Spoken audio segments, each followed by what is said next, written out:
Hey, what's going on, people? Sorry about that. Had a little disruption, but things are going to be just fine. All right, let's get ready to rock and roll. Okay, will not do what I wanted to do. All right, anyway, this is a follow-up hangout because of some of the things that have been going on this year. It's been a really, really good year, and it's been a really, really crazy year. But with that, it is the best of times. It's an incredible year. And I did this hangout not too long ago, how to sell shit.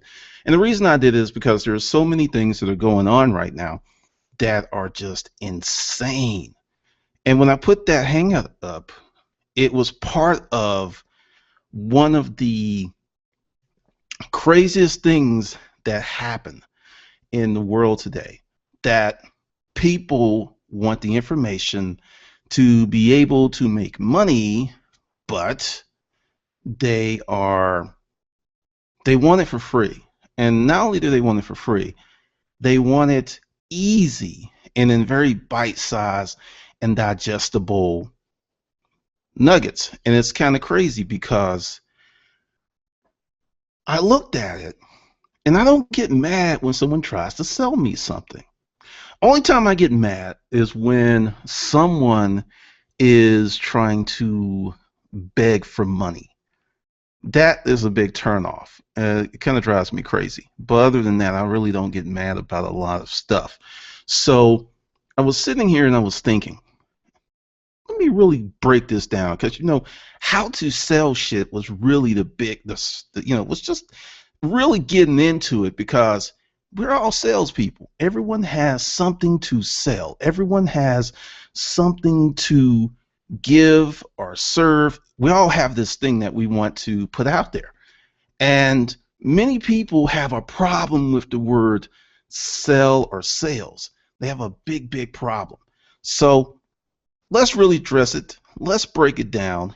And since you're here and you want to improve your mindset, get a copy of my free audiobook, The Hustler's Mindset, Pimping Your Mind for Success. It will be one of the best things you do for your life and your wallet. Because once you change your mind, you change your life. Now let's really jump into it. Essentially, sales are one of the most critical aspects of any business. But you have many people who treat sales as the bastard child. They're working on the logo. They're working on the name. They're working on all of this stuff that doesn't generate income. It really, really doesn't. And part of the reason I'm doing this podcast is because my inbox has been kind of crazy. It has been over the top insane. All of these things that happened really, really have just set a new fire under me. There's all kinds of things that are going on. There's all kinds of stuff that's happening. And it made me think because this stuff happened about late 2011, 2012. The shows were on in full swing. Things were happening. And it was like amazing the stuff that happened because I'll go ahead and give you one of the emails. There are many people out there who work very hard to be good citizens of the hustler world, so to speak. I've had people who've been with me for the last 5 years. I have folks who have helped me in ways that just blows my mind. There are a lot of good people out there that want to be of assistance and be part of the process. And then there are people out there who, for some reason, think they're trying to be helpful when really they're not trying to be helpful. They actually want to shine. Everyone wants to shine. Everyone wants to shine. But many people want to leapfrog over the hard work, all of the things that go into shining. They want to leapfrog that. They want to kind of just get on someone else's horse and ride that horse and actually see the results of other people's effort.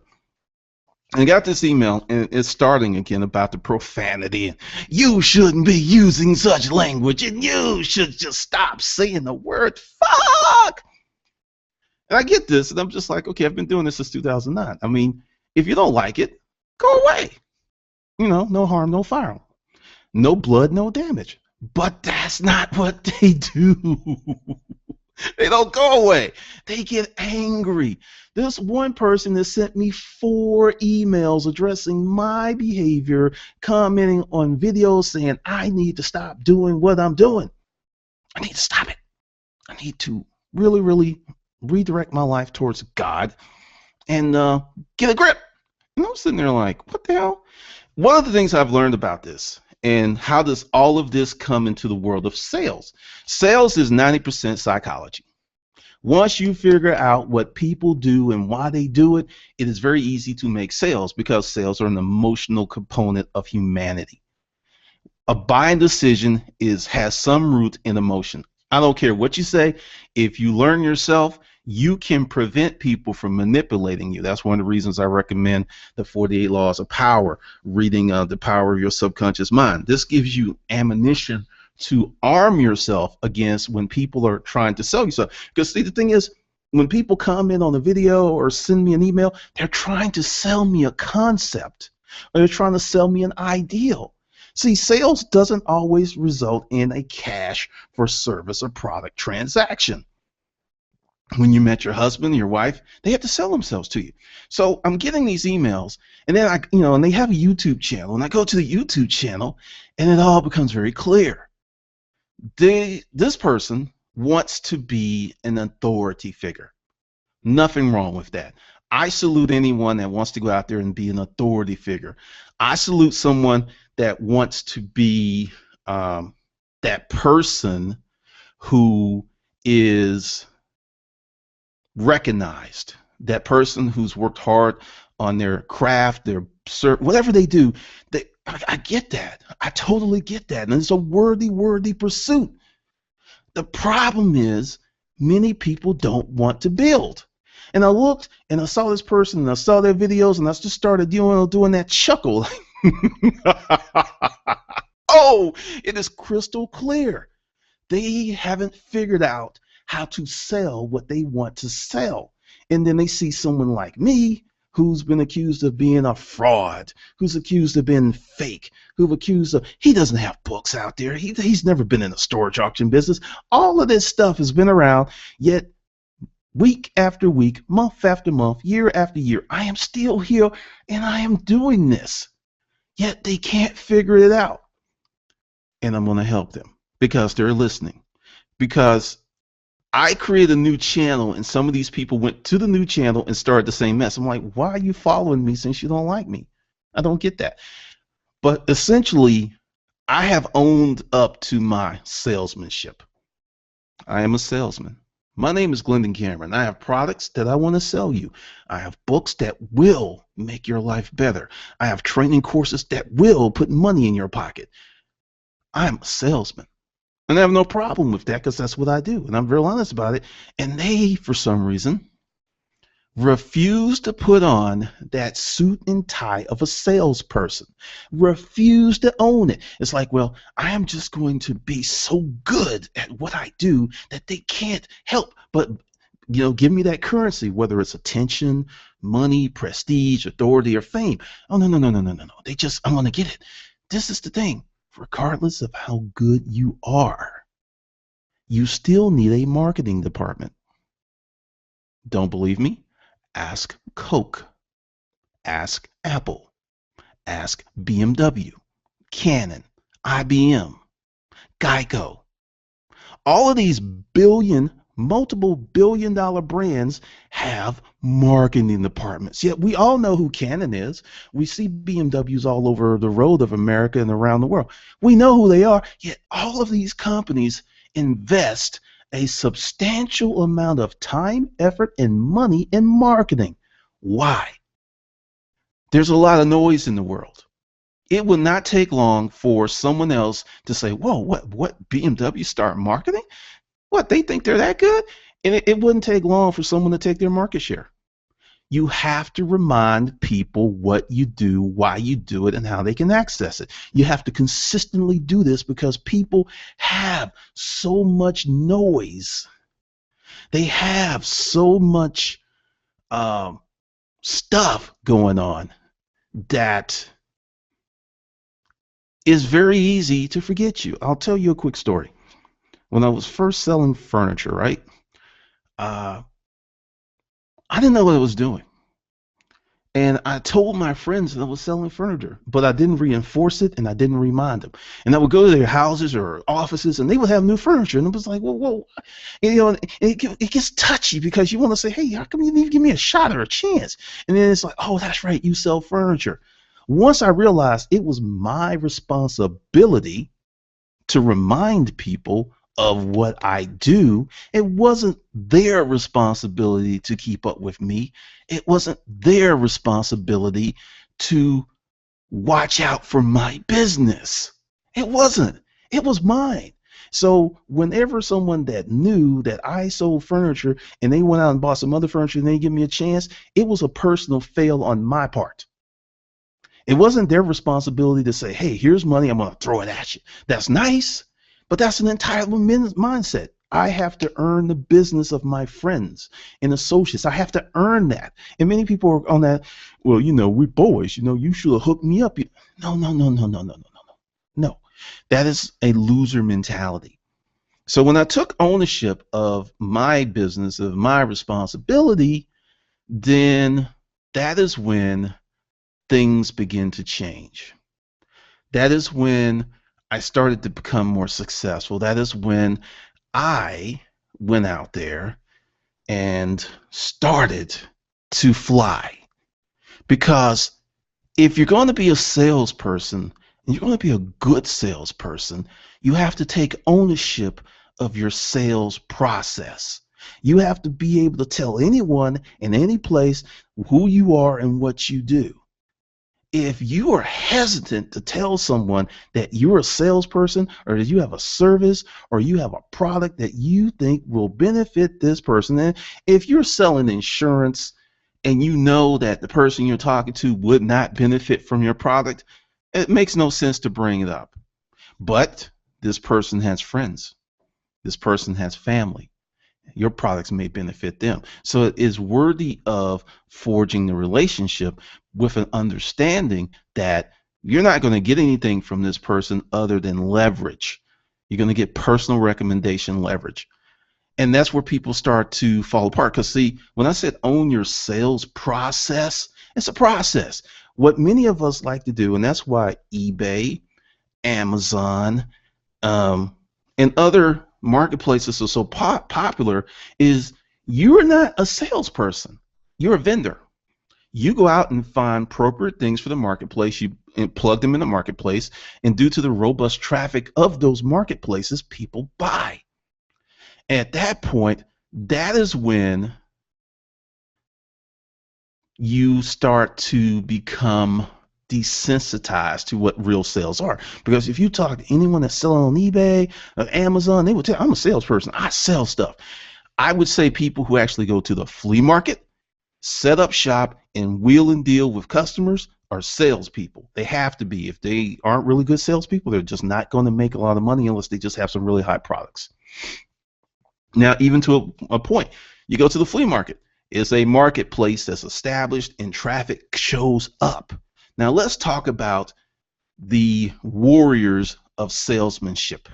The warriors. These are people, and this is what I did, and this is one of the reasons that I was able to write that first book and sell it. I was outside sales. I had a job, 3 months draw. Well, if you don't know what the draw is, they give you X amount of dollars for 3 months. And after that, if your commissions are enough to support you, oh well.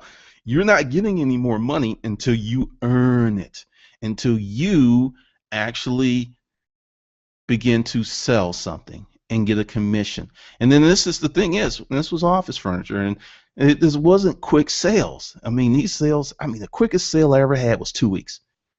then usually they were three months to a year. So there was a lot of wooing, and then you have to sit here and figure out how to create your sales funnel, because we had targets. There were people we didn't deal with. Eventually, when I formed my own company, I started to deal with the people that the larger companies didn't want to deal with, and that's how I made my money, because they required just as much hand holding, but the profit wasn't splittable between the salesperson and the company. It just wasn't worth it. But as a standalone sales organization, it was very much so worth it. But with that, you have to really, really work. You have to prospect. Prospecting is going out and looking for people who will benefit from your product. Then once you find them, then you have to have the ability to set an appointment.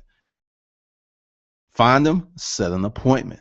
Then after you set the appointment, you got to get in front of them and wow them and shine and make them go, wow, I want to buy from you. Then as when you see that shine in their eyes, you have to learn how to answer objections and close and get the sale. Find them, announce yourself to them, get an appointment, present, close. Oh, it's not over yet. If it's a process like office furniture or something that requires support, then even after you got paid, even after the check cleared the bank, you still have to provide ongoing support and service.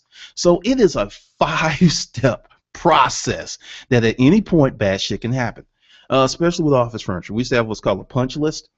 And that's when, you go in there and, I guess Amazon would call it, or eBay call it, a defect rate. And that was shit that was wrong, and things that didn't go right, and you have to go in there and fix that stuff. If you can go through that kind of sales process and support yourself just once, if you could do that just once, then you will be able to start a business. Because let's go through those 5 steps again. Finding business, announcing yourself and greeting yourself to the business, presenting, closing, maintaining the customer service. That's what a company does. See, as an independent outside salesperson, you are a company. And I didn't really get that until I started to be able to do things I couldn't do before I had that job. Anyone who wants to be able to start a business, if there's any job that will prepare you for starting your business, is an outside sales job or commission job, because you got to make it happen. I mean, it's the same thing with a business. It's either you work and get paid, or you don't work and you don't get paid. It's that simple. You produce or you go hungry. There is no middle ground. It's like, well, if I don't work, no, you have to work. You have to produce. You have to, quote unquote, make it rain.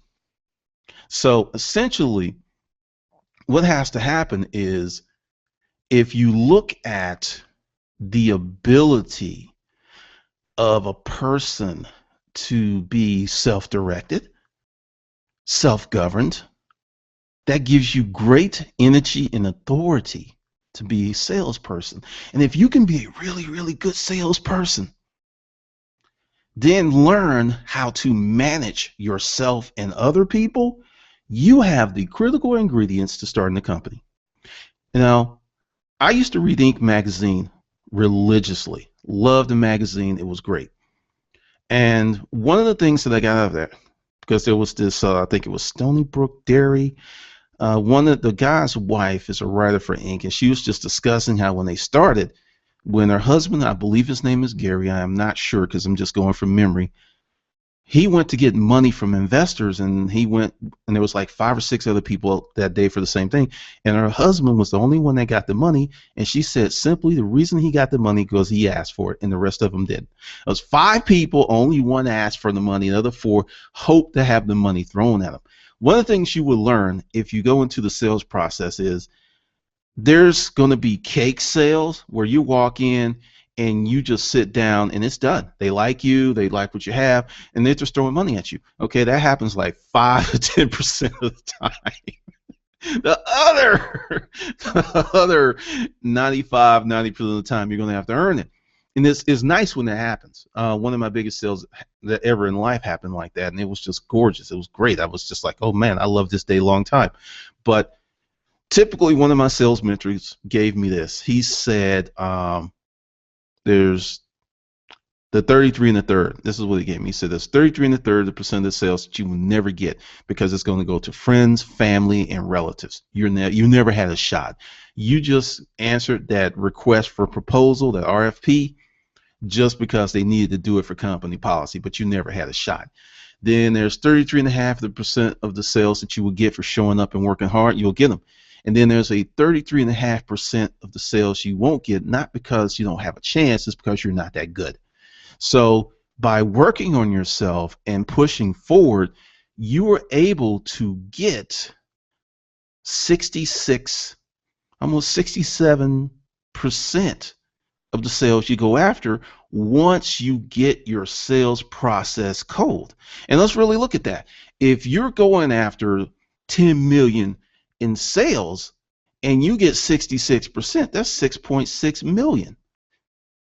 That's a pretty strong year for any salesperson. That's a killer year for salespeople. Killer.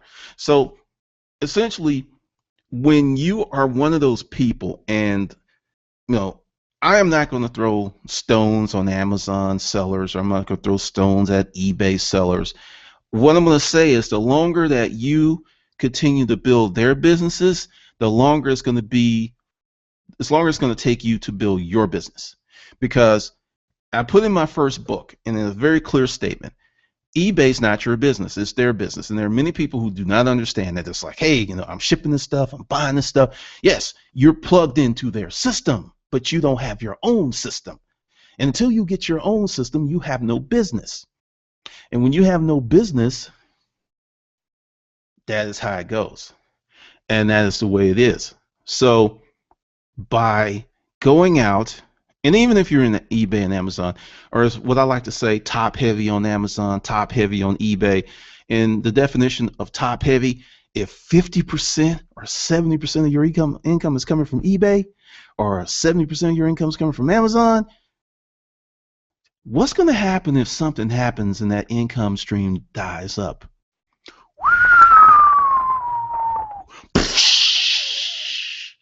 Yeah, someone just threw a bomb in your financial life. And I will tell you, when you're dealing with, because this is the thing, and many people will disagree with me on this, but it doesn't take a lot to get kicked off of either platform. You don't have to cheat people. You could just be shipping too slow, too frequently. That can get you kicked off of both of them if you're doing a merchant fulfilled with Amazon. It is very, very easy. Now, the thing is, with your own business, you have the same issues. You can not do well and people will fire you. But the thing is, if you have 1,000 bosses and 10 of them leave in 1 month, okay. But if you have 2 bosses, Amazon, eBay, and one of them leaves that month, you got a hell of a problem. Because I speak not to you from a position of being so lofty. If you've seen the videos on YouTube, you know that I came from some very impoverished background. And as an adult, I actually went through a 3-year period that just really, really was rough. Very, very rough. So it's not like I'm coming to you from, I had this silver spoon in my mouth. I know the benefit and the potential rewards from hard work in having your own business. I know that. I know what it can do. I know what it can be. I know what it can bring to you.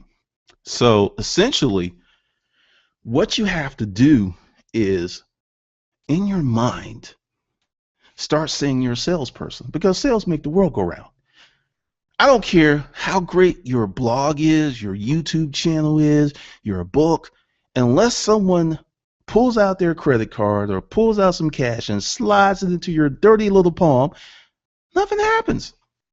Sales is what makes go around. Because I remember being in the sales department and everyone else was like, oh God, you sales guys. If it wasn't for us, you wouldn't have a job. That's what people don't seem to understand. Now, if you work for the government sector, I think it even gets worse, because you have a job or a situation that's not really based on you producing anything. You're the total service capacity paid for by the people. So if you're dealing with one of those people, it's a worse attitude, because it's like, get a real job, be a cop, be a fireman, be a teacher, do this, do this. And what you don't understand is those are support jobs for society at large, and they're very important. I'm not going to say they're not. They're very important, but in our current economic state, many of those people were also laid off. They were laid off, and it has created this crazy, crazy, crazy mental meltdown for many people, because when you're not used to taking care of yourself, when you are not able to do what you do in life without the covenant of someone else providing a situation for you to plug yourself into, the world becomes a very scary place. The world becomes an extremely scary place because we're in a situation where two things are happening. And this is why I implore you to start learning how to sell. Do not look down on salespeople. Do not turn your nose up. Don't be one of those people, because when someone tries to sell me stuff, and this is something that you will find to be true of a lot of really great salesmen, when they see someone try to sell them, it becomes a game and they enjoy it because they want to judge to see if this is a good salesperson. It's like, yeah, try to sell me. Go ahead. They want it because if this is a good person, they're going to learn something from him. If it's a bad person, they may mentor that person. And they don't like, oh, God, you're trying to sell me something. Because they've owned their salesmanship and they can recognize someone else who's owned theirs. But with the things that are going on, learn how to sell. Learn how to actually make money aside from a job. And for a fundamental reason, we are heading in a different place in history. Technology, more so than outsourcing, is creating a situation where we don't need as many workers to run the shop. I mean, take Craigslist. I think Craigslist has 38 employees, and I don't know the numbers because I think it's a privately held company, but it's pretty. I'm not going to say sure, but it's estimated that they're doing about 50 million a year with 28, 35 employees. Think about that. I think Craig, the owner or whatever, like I said, I don't know the breakdown, but dude gets 8 figures a year from Craigslist. I don't even think he hangs around there anymore. Just to illustrate to you how much money you can make with a lean force. Now, if you go back 40 years, for a company to make 50 million, they may have had 1,000 employees. I am not kidding you. They may have had 1,000 or 2,000 employees, and they would have been this big company with buildings, and they would own the town. That's how much 50 million is. Now, if you're listening to that and you go, oh, well, that's great for Craig and that's great for Craigslist, you're missing the point. Instead of being roadkill of technology, why don't you benefit from it? Where we're going, and it's, and people are going to continue to have kids, we're going to have more people than we're going to have what I call desirable jobs. Desirable jobs are being, I'll just put a number out. My number may be different from yours, but $70,000 up to $250,000 a year. The number of those jobs is going to be very, very small. And the number of people who want those jobs is going to be large. The number of people who spent $50,000 to $250,000 to go to college are going to be looking for those jobs, and they're going to feel cheated because they can't get those jobs because they don't have the skills. Now, if you can't get that job, what's the best thing to do? The best thing to do is for you to create your job. It's in your power. You can create that job that you cannot get. And what's really funny, I don't know if it will ever work out for me like that, but I've known some people who had their own businesses, and for some reason, one guy, he sold it and he actually got a job, so it was pretty much his choice. But many of these people who were well noted for their abilities had no problem finding jobs after their business went away. For whatever reason, whether it went out of business or it was sold or something, they had no problem finding jobs. Because if you own a company for 5 years and you run it and you're able to support yourself, and I'm not talking about, you're making millions. You could be making 40 grand a year, 50 grand a year. That skill set is so attractive because once you knock it down, you can repeat the process. This is one of the things, because this is the big thing that many people can't really seem to grasp about me leaving the resale business. It's like, it was good money. You were doing this. If it was me, I would still be there. Well, the thing is, if you were me, you'd be doing what I'm doing. I'm going to try to explain it really clearly, because I was talking to one of my clients, and the deal is, when I discovered the power of selling books and digital stuff, it set me on fire in a different way, because the money, I'll tell you, it ain't even close to what I used to make in the storage auction business. And to be honest, based on how the game has changed, I probably couldn't make that money to this day. Because it's just, just to be unvarnished, I would go to auctions and sometimes I'll be the only person there. How can you not win when the game is stacked like that for you? How can you win? That's why I would always go to auctions. You never know who we show up. I don't know how many auctions that I went to from November to December. There was 1 to 4 people, 1 to 4 people, 1 to 4 people. I know one year I bought 40 freaking units in December. Worked out a deal, got 2, it's like, because for those of you that don't know, storage auctions, not storage auctions, but storage facilities, their census goes up through the roof during the summer. And that's when they're like, you need to get this stuff out of here, because we got people who are trying to rent these rooms and pay us some money. So it was a different world. But when I look at the legacy I want to leave for my kid, when I look at all of these things that are capable or possible with writing, because like I said, the money is not the same. It is not the same, but the freedom is insane. It's totally insane. I get to choose and pick the projects I work on. I get to choose and pick the people that I get to work with. And I also have been able to do something for my kid that no one ever did for me. No one ever did anything like that for me that will be able to really be a legacy to pass down, because the books out now, I think, are my elementary school. I think that was my primary school. Those books are out now. Now I'm going to junior high, and there's going to be a different set of books there. And then when I get to high school, and then when I get to the grad school level, because every year my writing improves.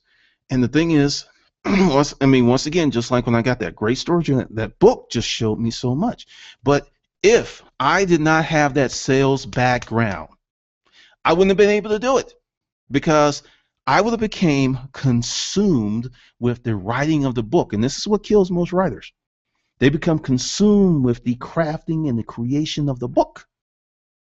Let me tell it to you straight up, like I told a group of writers at a meetup, writing the book is the easy part. And that is not a reflection on how hard it is to write a book. It's an illustration on how much more work has to be done for you to sell that book.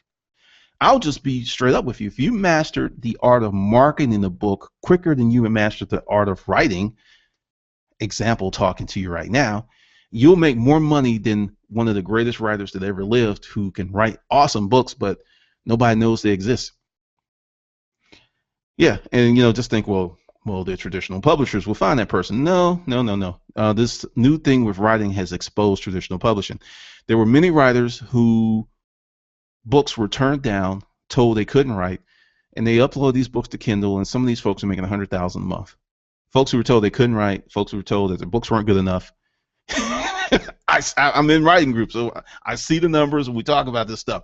So there's someone out there who's an amazing writer who's writing their ass off right now, and nobody knows about it.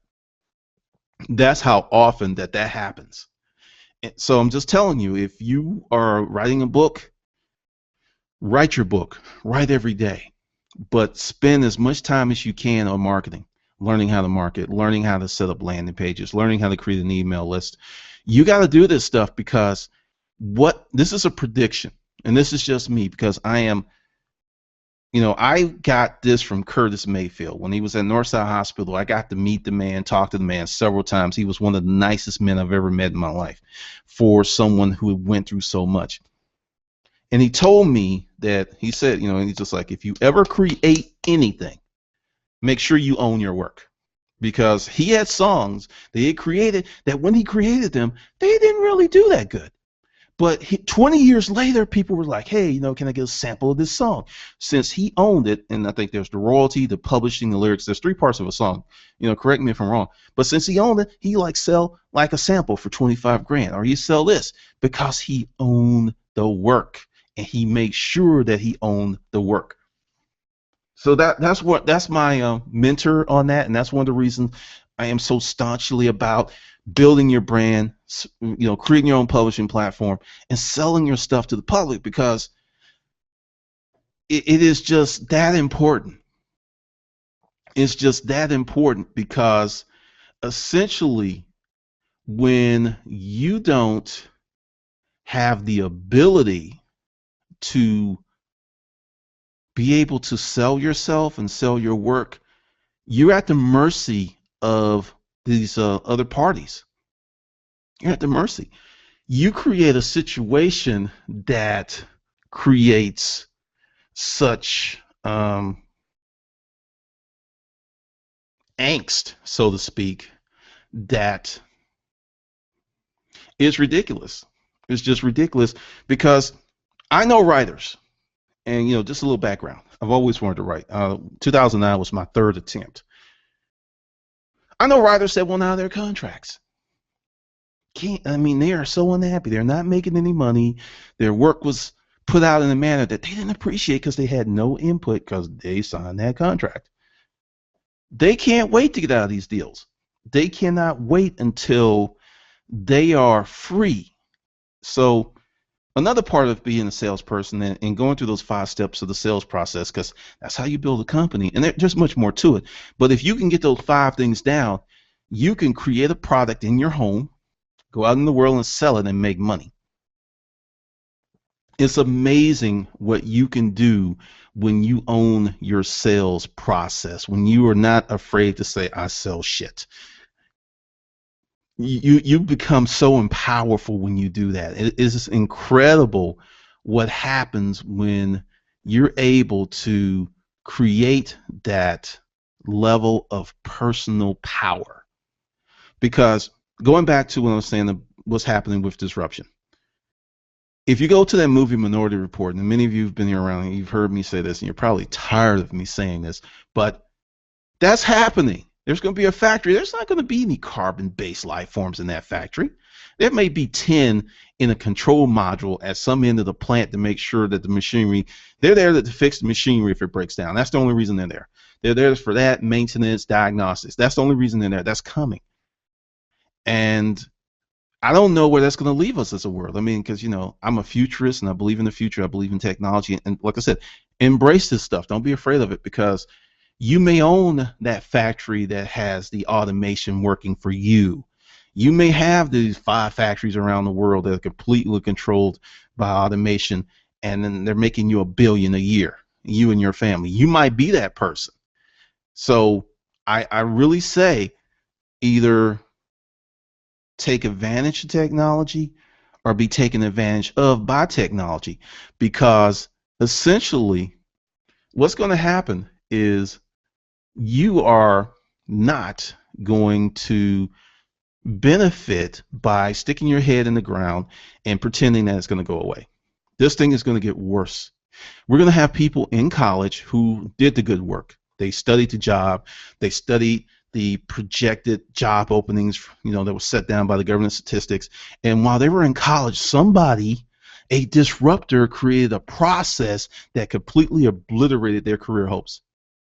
Not out of malice. It's just like someone's working right now. There are people in their basement this day working on stuff, building stuff, creating stuff. Be one of them, and then learn how to sell that shit. Because I'll tell this story, and I'll tell so many times. My first book was, quote, a editing disaster, and I was able to make enough money to support myself off my first book. Do you know how many writers I know that could never ever do that? Couldn't do it, and their books are flawless. It's the sales process, because I learned, and I've got a new process. I got new people on the team, so I won't have those issues anymore. But I'm glad they happened, and I'm glad they happened when they did, because now I can put out a better product and I can create a better level of service for people who like my stuff and want to get it. Because essentially, when you're out there in the world doing what you're doing, you have two choices. You know, you become a hunter or you become hunted. I know it sounds very savage and sounds very primal, but many people are still caught up on, I'm a good person. The world doesn't give a fuck. Your friends, your family, that circle you hang around, yes, they care very much, and that ingratiates you to them. But the world at large, oh, there's another good person. Roadkill. Okay, it doesn't care. Take Michael Jackson and take Farrah Fawcett. Farrah Fawcett, I do believe, died on the same day that Michael Jackson did, but she died first, he died second, and everyone forgot about her. Did that mean her death was less impactful? No, it didn't. I mean, her family, her kids, everyone mourned her death. But because Michael Jackson was considered to be a person who gave greater service through his songs, he had much more adulation to the point she was completely forgotten about. That's the world. It doesn't care if you're a good person. Doesn't care if you're a mommy. Doesn't care if you're a daddy. Doesn't care. It does not care. The world cares about what can you do for the world. And that's why sales make the world go round. Because if you're selling something and someone's buying something, you've created an agreed upon transaction. And the world goes around. Money changes your hand. They get what they want. Then you spend that money with someone else that gives you what you want. Then that makes the world go around. When there are no sales, shit ain't happening. Nothing's happening. So if you're one of those people who's like, Clinton, I am so tired of you trying to sell me, just fucking unsubscribe from my channel. Because Glendon 007, that's what it was when I first set it up, was intentionally created to sell shit. I make no shame about that. If you're insulted, then you're insulted. But that's the reason I created that channel. I'm not your fucking friend. I'm not your fucking buddy. I'm not your fucking, sensei. I'm a guy that writes books and sells them. And along the way that somehow we become cool, because I've met a lot of people here and we've become friends, and it's been fantastic. But let's keep things in proper perspective, because that's the reality. And if you're like, oh God, people are trying to sell, people trying to put their hands in my pocket, when you say that, you're telling on yourself, because you're saying your pockets are thin.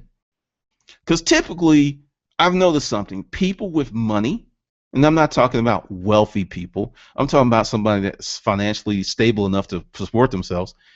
When you try to sell them something and they don't want it, they're like, nah, no man, and go about their business. They don't get all mad and irritated and like create hate videos and shit. They just like, nah, and go about their business. Because they don't want what you have.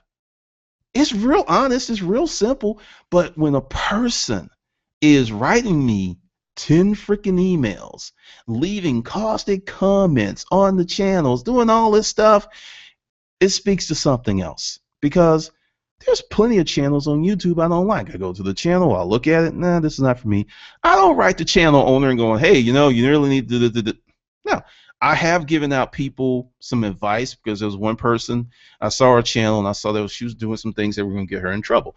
And I didn't do it like in the comment section. I emailed and I said, hey, look, you need to stop using that kind of music, because you can't, what's going to happen is you can't put ads on it, and you need to do this and do this. And she's like, wow, thank you, and sent me a nice little thank you, and we're cool. See, that's help. That's help. Not saying you need to stop using the word fuck. That's not help.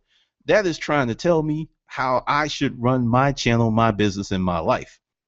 And it doesn't work like that. And that's one of the things that really kind of gets to me at times, because when I think about it, if that person took the same level of energy and put it into their own personal enterprise, they would have the very thing that they're jealous that I have. This channel didn't happen overnight. It's 5 years. There's 1,080 videos on this channel. That's about 300 hours of content. I didn't do that overnight. I didn't do it in a few months. I didn't do it in a few years. It was an ongoing process followed by a goal. And you can do the same thing. You can. You can do the same thing. That's all you got to do. And just make it happen. Just really, really make it happen. So essentially, what's going to be the lever for your success is getting ingratiated in the sales process. Buy sales books. Learn how to sell. And if you have a job, buy sales books, find something you like, and sell that shit. Just learn how to sell shit. It is one of the best skills on the planet to have. Say, we have Armageddon and the world goes to hell. You think salesmanship is going to disappear? It's like, no, it's like, well, I've got this ammo, you've got water. Well, hey, I've got these yaks, you've got some geese. The negotiation and the sales process will still go on. And the better salespeople will get the better deals. It's not going to go away, even with Armageddon, even if the zombie apocalypse. It's like, hey, I got 8 zombie arms. And, since, you've learned, because there's going to be someone that's going to figure out how to control the zombies. And then it's like, yeah, come over to Uncle Clint's and get your zombie control mechanism for $1.99, or maybe some geese or some yaks or some zebras, whatever, whatever they got, whatever is going to be the currency at that time. Do you know that people here in the United States of America used to trade skins for stuff? Yeah, I've got these raccoon pelts. What can you give me, general merchandise store owner Bill? Well, these are looking pretty good. I like these. I'll take these. That one's a little ratty. Yeah, I shot him in the head and he bled everywhere. Nah, we don't want that one. You can get some food. You can get some. Hey, you want gunpowder? I got a special on gunpowder. It never stops. And one of the things that I figured out about television, and you can correct me if I'm wrong, that people who own stores and who are really good salespeople are demonized. Now, I want you to think about that. Let's really deconstruct that. If you, Joe American, Jill American, figured out how to control your economy, control your destiny, get to a point where people just couldn't fuck with you like they can fuck with you when you have a job. That makes you very powerful. And what happens is you start to speak and say what's on your mind because you don't have to worry about losing your job. You don't have to worry about any of these things because you've created your own economy. You don't have to worry about people just like striking attacks at you or doing certain things, because I've had all kinds of attacks on this channel. And I've learned to deal with them better, because when someone attacks me, first thing I do is I go to their channel and see what they're doing. And 9 times out of 10, this is a miserable person. You can tell by the videos they watch. You can tell by the videos they make. And it's like, it's not me. This person doesn't even know me. I don't know them. It's just stupid human tricks. And you get a greater level of understanding, and you continue to move on, because when you're selling stuff and you own the sales process, you create a level of power and control that most people never get. And it's not about money. It's about freedom. Sales will set you free if you set it up right. Just something for you to think about. All right, this is Glendon Cameron, and I'll see you on the good side.